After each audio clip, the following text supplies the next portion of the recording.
everyone, my name is Roya, and today I am telling you all about the books that I read in the month of January. I did not end up doing a part 1 and part 2 wrap up this month because really most of these books were read in the second half of January. The first half I just read one book, basically. So anyway, the first book that I read was Bloody Rose by Nicholas Ames. This is the sequel to Kings of the Wild. I really enjoyed this. I didn't like it as much as Kings of the Wild. Mostly because basically, so this series is about bands of mercenaries, and there's this whole they're kind of a metaphor for how society treats like rock bands essentially, and the main character of this is a bard who basically every band has a bard that goes with them and is basically their like promoter sort of. So the main character of this book being like, since she's literally a musician, that made the whole metaphor fall apart for me completely. So it just wasn't as funny to me and stuff like that, because I like the whole thing just kind of fell apart from there sort of. But I did really like the characters. I really liked a lot of so two of the main characters are queer, including the main character, and also there is a little bit more variation in people's fighting styles and such. So like one of the main characters is like a summoner, and she summons creatures that she has tattooed on her. So she summons things to fight for her from her tattoos, essentially.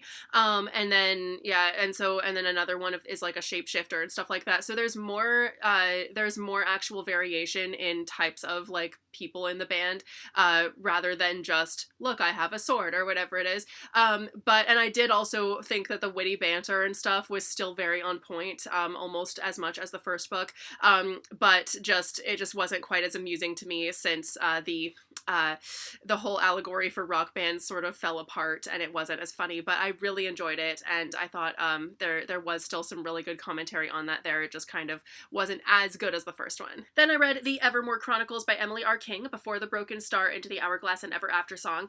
So this is about a girl who has a clock for a heart, essentially, because this dude who her father had been friends with and everything like betrayed him and killed her father and her mother and her siblings and left her for dead as well, but she survived because her uncle showed up and put a clock heart in her, essentially. Now it's been like 10 years since that happened, and she has thought about like nothing but getting revenge on this guy. In the first book, she gets this opportunity to be able to go to where he is and kill him and all of that, even at great risk to herself along the way, kind of. And you think that it's one type of story, and you think it's one type of fantasy world and all of that, and it's not. And the book really throws you for a loop so many times.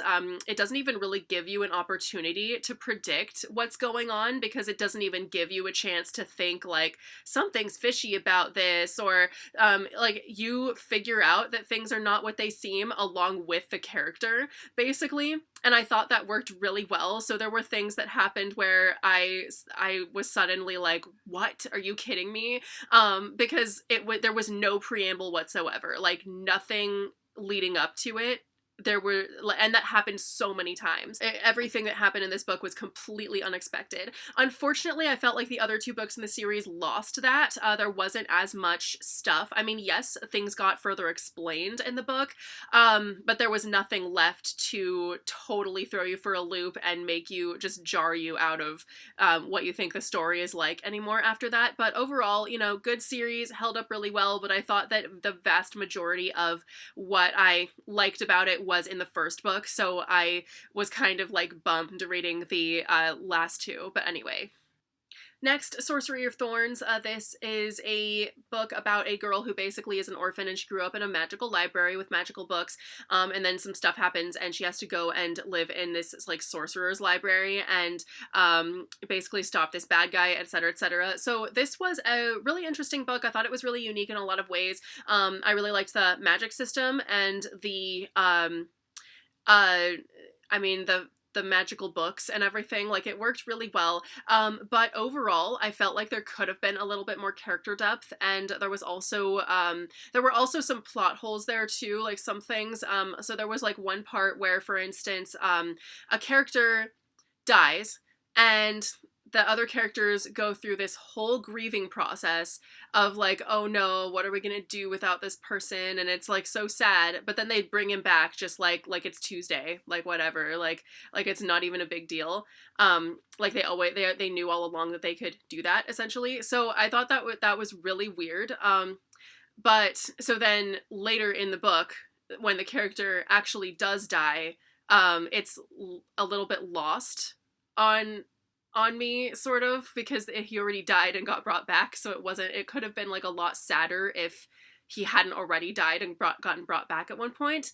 So there were things like that in it that made me kind of wonder, like, why did this happen exactly? So overall, I didn't love this the way that I thought I was going to, but I did like it. I do think it's worth the read and all of that. And finally, How Not to Die by Michael Greger, MD. This is a book about essentially nutrition and how to avoid getting pretty much any disease, essentially. So it goes through so the first part of the book goes through each different disease that it's talking about and what it is, like Parkinson's disease, etc., etc. And then a bunch of backed up like evidence with backed up data and everything about how to eat, like what to eat in order to not get that disease. And then the second part of the book goes into certain different spices, foods, etc., and what benefits they have. So I really enjoyed this book. I thought I was actually really intimidated going into it. I was thinking it was going to be like really heavy and I was going to get bored or anything like that, but I did not at all. It was really fun to read. It's told in actually a very like funny and amusing and slightly witty narrative style for a book like this. And so I really had a lot of fun reading it, actually, and I would highly recommend it. Each chapter about every disease that it talks about, what it really comes down to is eat mostly plants. And I already do eat mostly plants, which is really great. It was very affirming for me to make me feel like I'm doing things right. But this is definitely a book that I would read, that I would recommend for literally everybody under the sun. It is a challenge for a lot of people to eat healthier. So having a book that doesn't talk down to you can really help a lot of people. And I think that not only is this book so informative, but it's really personable as well. So let me know if you've read any of these, have any thoughts on them, and what you read in January. What book did you like the most? All of that. And thank you guys so much for watching. I will see you very soon with a new video. Bye!